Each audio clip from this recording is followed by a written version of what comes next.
Sudarlun Polres Aceh Tengah melalui Satlantas Aceh Tengah bersama Dinas Perhubungan melakukan rekayasa lalu lintas di Jalan Sageda, persimpangan Terminal Lama Takengon, Jumat 1 April 2022. Amatan Serambi On TV, petugas dari Satlantas dan Dinas Perhubungan berdiri di pinggir jalan untuk memberi tahu dan mengarahkan pengguna jalan bahwa Jalan Sageda dari simpang Terminal Lama menuju arah Kebayakan berlaku satu arah mulai hari ini.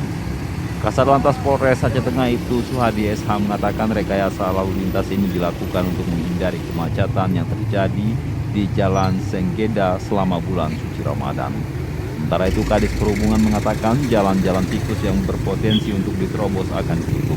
Masyarakat dari arah Kebayakan dan dari arah Kodim nantinya akan diarahkan satu jalur ke Jalan HM Hasan Gayo atau ke arah Simpang Wan. Kepolisian Polres Aceh Tengah, yaitu Satuan Lalu Lintas Polres Aceh Tengah bekerjasama dengan Dinas Perhubungan Kota Takengon. Dengan ini, hari ini kita melaksanakan kegiatan rekayasa lalu lintas dengan melakukan uji coba penutupan beberapa badan jalan. Kita mencari solusi bersama untuk mengantisipasi pada saat sore hari di bulan suci Ramadan, tepatnya masyarakat yang mencari takjil untuk berbuka puasa.